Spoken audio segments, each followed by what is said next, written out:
आज हम महाकवि कालिदास द्वारा रचित नाटक अभिज्ञान शाकुंतलम के द्वितीय सर्ग के 7वें श्लोक का अध्ययन करेंगे।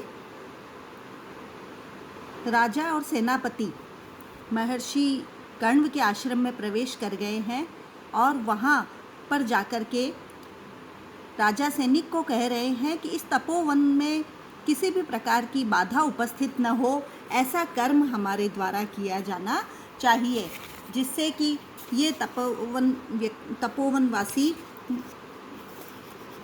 निर्विघ्न अपने कार्यों को संपन्न कर सकें। शम प्रधानेषु तपोधनेषु गूढ़ं हि दाहात्मकमस्ति तेजः स्पर्शानुकूला इव चंद्र सूर्यकांता तदन्य तेजो अभिभवात् वमन्ति। राजा सेनापति से कह रहे हैं कि तपोधनेषु तपस्या ही प्रधान धन है, ऐसे शम प्रधानेषु शांति प्रिय इन तपस्वियों के लिए गूढ़म छुपा हुआ दाहात्मक मस्ति तेज है, एक जला देने वाला तेज जो है वो विद्यमान होता है। कि यद्यपि तपस्वी लोगों का प्रधान धन जो है वो शांति है, फिर भी इनके भीतर एक छिपा हुआ तेज विद्यमान होता है। जिस प्रकार से सूर्यकांत मणि जो है स्पर्शानुकूला, स्पर्श करने पर अनुकूल अर्थात शीतल प्रतीत होती है, परंतु अन्यत तेजो दूसरे के तेज से अभिभवात् वमन्ति, वह नष्ट करने का कार्य भी या तेज से अभिभूत होकर के वो जलाने का कार्य भी कर देती है। तो यहाँ राजा कह रहे हैं कि यद्यपि हम आश्रम में प्रवेश कर रहे हैं, फिर भी हमें आश्रम के सभी नियमों का यहाँ पालन करना चाहिए, क्योंकि यहाँ शांति प्रिय तपस्वी निवास करते हैं। और यद्यपि ये शांति प्रिय हैं, परंतु इनकी क्रियाओं में यदि विघ्न उपस्थित हो गया तो उनमें एक छुपा हुआ तेज हो सकता है, वो हम उसके क्रोध का हमें भागीदार बनना पड़े। जिस प्रकार से सूर्यकांता मणि जो है वो शीतल होती है, अनुकूल होती है, परंतु अनुकूल होते हुए भी वह दूसरे के तेज से अभिभूत होकर के अब जलाने का कार्य कर देती है, ठीक उसी प्रकार से तपस्वियों को सम्मान देते हुए हमें इस आश्रम में प्रवेश करना चाहिए। आगे फिर पुनः इसी बात को व्यक्त करते हुए, तपस्वियों को सम्मान देने की बात कहते हुए पुनः राजा कहते हैं कि हे सखे, न परिहार्य वस्तूनि पूर्वाणां मनः प्रवर्तते सूर्युवति संभवं किल मुनेः अपत्यं समुज्जिताधिगतम् अर्कस्य उपरि शिथिलं च्युतमिव नवमालिका कुसुमम्। राजा और विदूषक का वापस संवाद चल रहा है यहाँ पर, और राजा विदूषक से कह रहे हैं कि हे सखे, न परिहार्य वस्तूनि पूर्वाणां मनः प्रवर्तते, कि पूर्वाणां मनः, इन पुरुवंशियों के मन को कोई भी वस्तु जो है सखे न परिहार्य, कोई भी उनकी वस्तु जो है वो त्याग करने योग्य वस्तु न प्रवर्तते, उनके मन को बदल नहीं सकती है।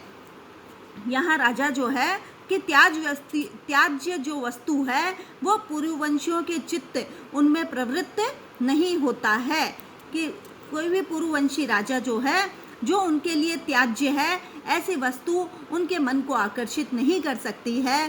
परंतु किल मन निश्चित ही सूर्य युवती संभवम, देवताओं की युवतियों अर्थात अप्सराओं से जिसकी उत्पत्ति हुई है, ऐसी संभवम उत्पत्ति वाली यह मुनि तनया, जो मुने है अपत्यम, और मुनि के द्वारा अपत्यम निस्संतान हो जाने पर, जिसने उज्जित गतम छोड़ दिए जाने पर जिसको प्राप्त कर लिया गया था, ऐसे अर्कस्य ऊपरी, आँख के ऊपर च्युतमिव शिथिलम, ढीला हो जाने के कारण गिरी हुई नवमालिका कुसुमम, नवमालिका के फूल के समान यह शकुंतला है। राजा शकुंतला के प्रति राजा का मन आकर्षित हो रहा है। इस और विदूषक का ध्यान बटाते हुए कहते हैं कि हे विदूषक, यद्यपि त्याज्य वस्तुओं पर पुरुवंशियों का मन जो है वो आकर्षित नहीं होता है, वे उस और ध्यान नहीं देते हैं, परंतु किल मन निश्चित ही इस शकुंतला की उत्पत्ति सुर युवती संभवम, देवताओं की युवती अर्थात अप्सराओं से उत्पन्न हुई है, और अपत्यम मुनेह निस्संतानता के कारण मुनि के द्वारा उज्जिताधिगतम त्याग दिए जाने पर ऋषि को उसी प्रकार से प्राप्त हुई है जैसे अत्यंत कोमल चमेली का पुष्प डंठल से च्युत होकर आँख पर आ गिरता है। दुष्यंत का अभिप्राय विदूषक को यह बोध कराना है कि शकुंतला वास्तव में ऋषि कन्या अर्थात ब्राह्मण बालिका नहीं है, प्रत्युत यह क्षत्रिय बाला ही है। तो राजा यहाँ पर उसके क्षत्रिय होने के बात को पुष्ट करते हुए विदूषक से कह रहे हैं। पुनः राजा और विदूषक का संवाद चलता है और राजा कहते हैं, हे वयस्य, हे मित्र, किम बहुना, और अधिक क्या कहूँ, चित्रे निवेश करि परिकल्पित सत्वयोगा रूपोच्चयेन मनसा विधिना कृतानु स्त्री रत्न सृष्टि अपरा प्रतिभाति सामे धातुर्विभुत्व अनुचिन्त्य वपुष्य तस्याः। अब यहाँ पर राजा कह रहे हैं कि धातु मन ब्रह्मा ने, प्रजा की सृष्टि करने वाले ऐसे ब्रह्मा ने विभुत्वम उनके सामर्थ्य, रचना नैपुण्य आदि के द्वारा तस्याः वपु उस शकुंतला के शरीर को अनुचिन्त्य बार बार विचार करके सा मन वह शकुंतला जो है विधिना ब्रह्मा के द्वारा चित्रे निवेश्य पहले चित्र के रूप में कल्पित करके और फिर उसमें परिकल्पित सत्व योगा उसमें प्राणों का संचार किया, अर्थात मन से पहले राजा ब्रह्मा के द्वारा इसकी मानसिक चित्र बना करके फिर उसमें प्राणों का संचार किया गया है।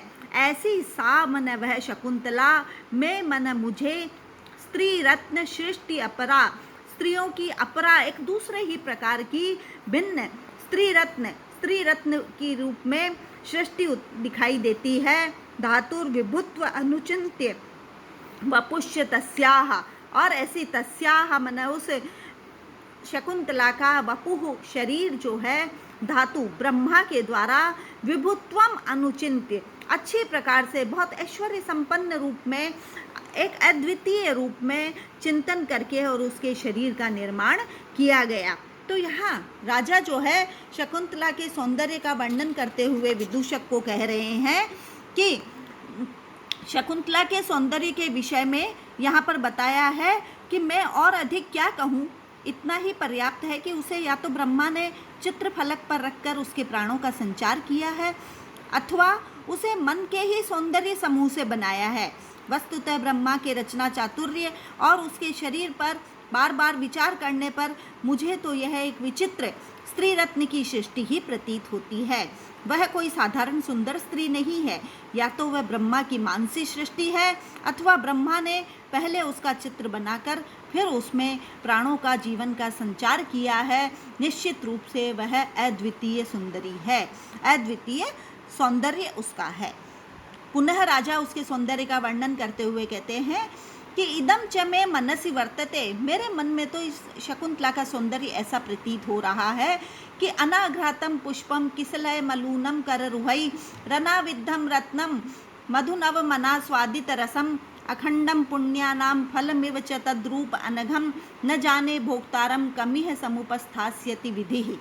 अब यहाँ पर राजा कह रहे हैं कि सुंदर स्त्रियाँ, जब विदूषक राजा की इस तरह की वार्तालाप को पूर्व वार्तालाप को सुनते हैं तो वो कहते हैं कि आपने तो सारी इस विश्व में व्याप्त समस्त सुंदरियों को तिरस्कृत कर दिया है कि इसके आगे, शकुंतला के आगे विश्व में कोई भी सुंदर स्त्री नहीं है। तब राजा कहते हैं कि मैं मेरे मन के प्रति भावों को व्यक्त कर रहा हूँ कि अनाघ्रातम पुष्पम, जो अनाघ्रात जिसको किसी के द्वारा सूंघा नहीं गया है, ऐसे दोष रहित यह पुष्प के समान है। किसलय मलूनम कर रुहई, किसलय कोमल कोमल पत्ते के समान है जिसको किसी ने कर रुहई अपने नाखूनों से न छेदा हो, ऐसे कोमल पत्ते के समान है। अनाविद्धम रत्नम, जो रत्न बिंधा नहीं गया है ऐसे रत्न के समान है। अनास्वादित रसम, जिसके रस का किसी ने आस्वादन नहीं किया है ऐसे रस के समान है। अखंडम पुण्यानाम, समस्त पुण्यों के, जो मनुष्य के संचित कर्म होते हैं उनके अक्षय फल के समान है। तद्रूप अनघम, ऐसा उसका अद्वितीय सौंदर्य है। न जाने भोक्तारम, मैं नहीं जानता हूँ कि भोक्तारम, इसका उपभोग करने के लिए विधि विधाता कम समुपस्थास्यति, किसको यहाँ पर प्रस्तुत करेगा। इति न जानामि, ऐसा मैं नहीं जानता हूँ। तो यहाँ राजा शकुंतला के कोमल सौंदर्य को, जो अनाविद्ध है, अलून है और अनास्वादित है, अखंड पुण्यों का फल है, ऐसे उसके सौंदर्य का यहाँ पर वर्णन कर रहे हैं। तो यहाँ गुण संकीर्तन किया गया है कि महाकवि कालिदास रमणीयता की उपासना करने वाले साधक हैं। उनकी दृष्टि में यही स्वरूप रमणीय है जो निष्कलंक हो, परम पवित्र हो, सद्गुणों से समावेशित हो। ऐसे दूषित लावण्य तो उनकी दृष्टि में हेय है। कालिदास के अनुसार अभिनंदनीय व सद्गुणों से युक्त लावण्य जन्मांतरों के पुण्यों से ही प्राप्त हो सकता है।